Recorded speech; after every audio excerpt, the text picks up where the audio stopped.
mesdames, messieurs, à cette revue de presse du lundi 31 mars 2025. Paix ou trahison, la SADC et le 1-23 AFC actent le départ de la SAMI DRC de Goma, constate le potentiel. Un accord sur le retrait immédiat des troupes de la SADC et de leur matériel depuis l'aéroport de Goma a été signé vendredi 28 mars entre le général Sultani Makinga, commandant de l'armée de l'AFC M23 RDF, et le général-major Ibrahim Nyona, commandant des troupes de la SADC en RDC. Cet accord prévoit l'évacuation complète des forces de la SADC tout en laissant en place les équipements appartenant au FARDC. Il inclut également la remise en service de l'aéroport de Goma et le respect strict du cessez-le-feu en vigueur. Si cet accord marque une avancée vers la stabilisation de la zone et la reprise des activités aéroportuaires, plusieurs défis restent à relever: la sécurisation durable de la région, l'engagement effectif des partis dans le processus politique et la réaction des autres groupes armés actifs.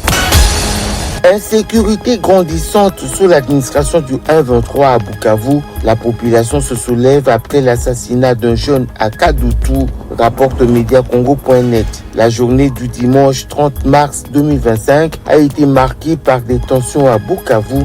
Des jeunes manifestants ont défilé dans les rues de Nyamugo, dans la commune de Kadutu, pour dénoncer l'insécurité grandissante qui sévit dans cette partie de la province du Sud Kivu. Les manifestants portaient le corps sans vie d'un jeune garçon tué par balle lors d'une attaque menée par des hommes armés non identifiés dans plusieurs quartiers durant la nuit de samedi au dimanche 30 mars.